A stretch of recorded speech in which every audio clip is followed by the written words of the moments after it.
Welcome to your students, and welcome to another lab demonstration for PH106.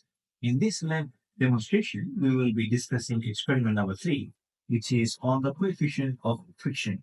So specifically, we'll be looking at two different types of frictional forces. One is the static friction, and the other one being the kinetic friction. And in more specific detail, we will be trying to determine the coefficient of static friction and the coefficient of kinetic friction. So the objectives of this experiment are quite clear. We will need to determine the mu s, which is the static friction or the static coefficient of friction, and mu k, which is the kinetic coefficient of friction, by sliding the wooden blocks on each other on this contact with each other. We will also try to compare between the mu s and mu k by using two different techniques, which is on an inclined plane and when it is on a horizontal resting surface. We will also finally try to determine or demonstrate that mu s, the coefficient of static friction, is always going to be greater than mu k, which is the coefficient of kinetic friction.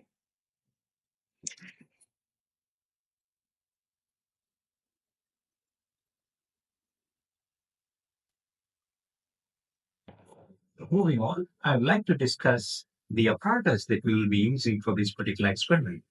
Firstly, we will be needing a smooth wooden board, such as this wooden board, with a pulley attached at one end to indicate the movement of these particular meshes that we are going to put on this particular wooden surface. Next is we will need another wooden block on which these masses will be placed. So this wooden block, which will be regarded as M1, which will be placed on this particular wooden board on a wooden surface, and there's a string tied across to it. This string will act upon the pulley, and it will be connected to the weights that will be putting on the weight hanger. So you can also see that there is a protector angle that is being shown. Now this angle will be used, or rather this protector will be used when we are doing the experiment with the inclined plane. That is, the wooden board will be acting at an incline, and we can accurately record the angle at which we are placing this inclined plane.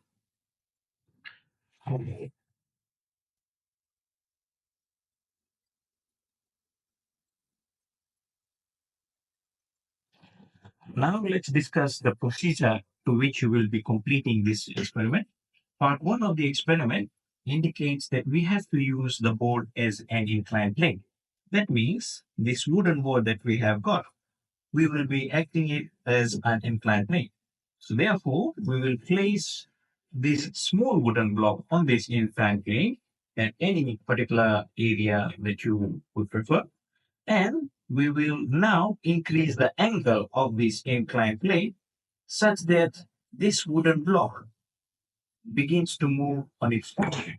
So once you can see that it begins to move on its own, there is a wing nut here, a locking mechanism, which will be able to lock that particular value of the angle, and you can record the value of the angle in your data table that is given on page number 14. So this is the filling the first data table that you got on static friction.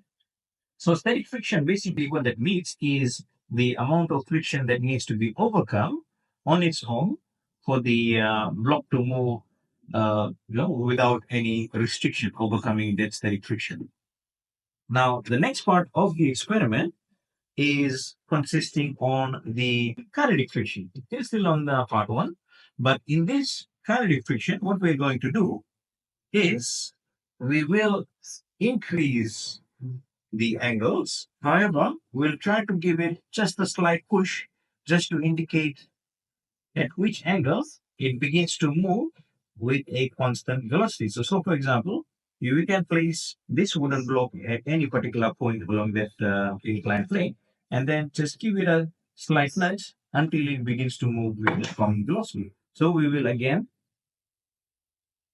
lock the angle and read out that value of the angle and record it on the data table number one. So there are a couple of trials that you need to do for both the static friction and the kinetic friction.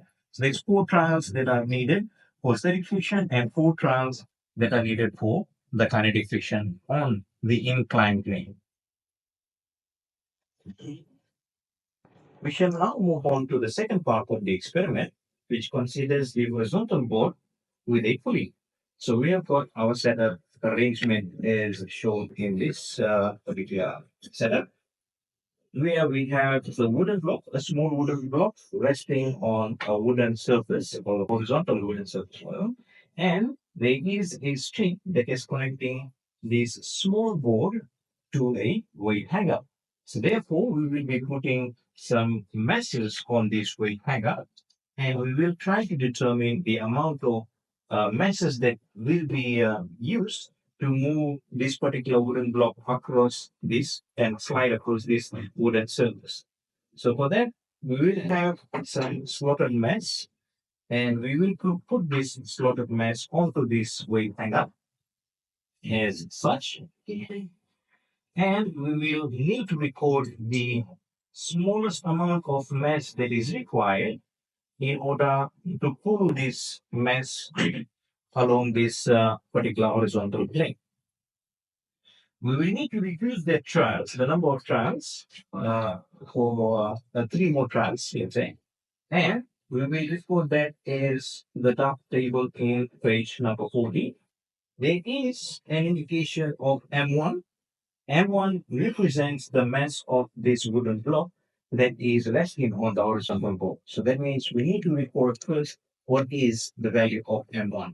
And when we are adding some masses onto this wooden block, the combined mass will basically become the true value of M1. So say, for example, in the next procedure, what we're going to do is we need to add 200 gram mass onto this wooden block.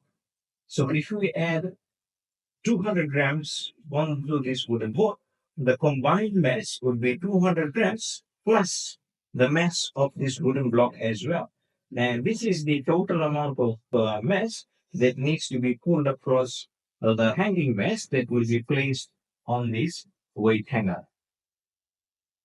So there's two parts to this experiment again. One is on the static friction and the other one being the kinetic friction. So for the static friction, we need to note that the amount of masses that need to be placed on this weight hanger in order to move the mass on its own. That means there is no push that is required in this particular scenario. But in case of kinetic friction, we just need to give it a gentle push in order to allow the mass to keep moving at a constant velocity. So that is the difference, the major difference between the experimental procedure when you're considering the static friction and the kinetic friction.